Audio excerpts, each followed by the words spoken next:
I never imagined a single sentence could unravel a relationship, but that evening, it did. Clara and I had shared nearly 2 years together. Our bond wasn't flawless, yet I believed it was strong. We shared countless laughs, dreamed of a future side by side, and even discussed the possibility of marriage. But I overlooked the subtle red flags. Her lingering connection to her ex on social media, the casual mentions of his name, and those fleeting moments when she'd measure my actions against his. I brushed them aside until that fateful night.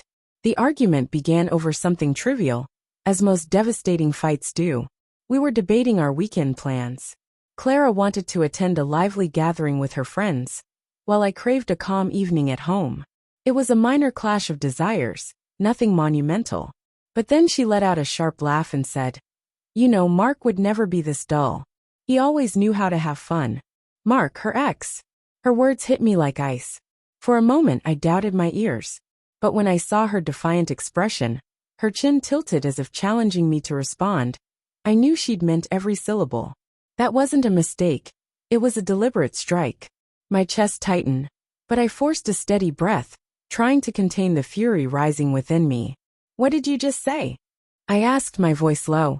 She rolled her eyes, folding her arms. "Oh, don't be so fragile. I'm just saying you could take a page out of his book." That was the breaking point. In that instant, I knew I was finished. I didn't shout or argue. I refused to give her the reaction she seemed to crave. Instead, I turned and walked to the bedroom. At first, she assumed I was just brooding. "Oh, come on, don't be so theatrical," she called after me. But when she heard the creak of the closet door and saw me yank out my travel bag, her voice shifted. "Wait, what are you doing?" I didn't respond. I began tossing clothes into the bag, shirts, pants, whatever I could grab. I didn't care about folding or order.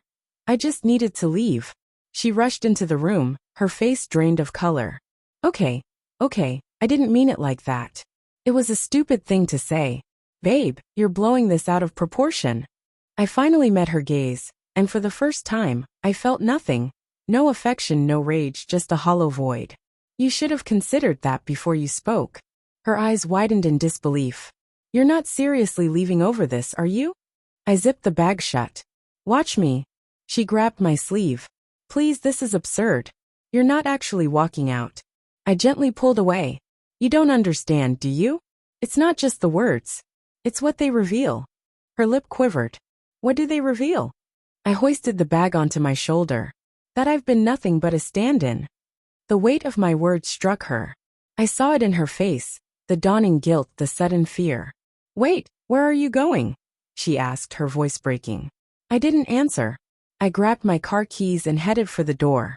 She trailed behind, her pleas growing desperate. "Babe, please, I didn't mean it. I love you." I paused for a brief moment, then spoke the final words I'd ever say to her. "Then you should have shown me respect." With that, I stepped out. I didn't head to a friend's house, or my family's place. I left the city entirely.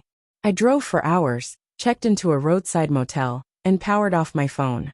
As I sank onto the lumpy mattress, a strange sensation washed over me, peace, something I hadn't felt in ages.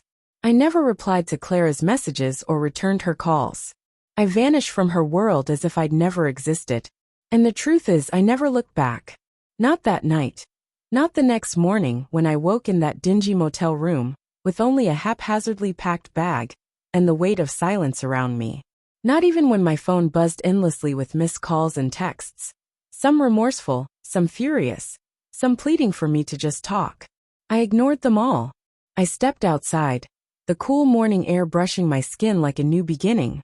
For the first time in years, I was free from someone else's expectations, their comparisons, their shadows. Driving away from that city felt like a dream. At every intersection, I braced for regret, for doubt to creep in. But it never did. Days stretched into weeks. Her messages dwindled, then ceased.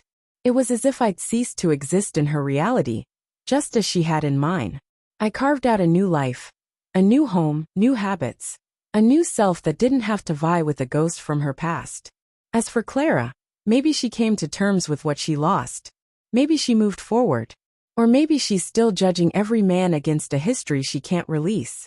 But that's no longer my burden. Because when I walked away that night, I wasn't just leaving her behind. I was stepping toward my own truth.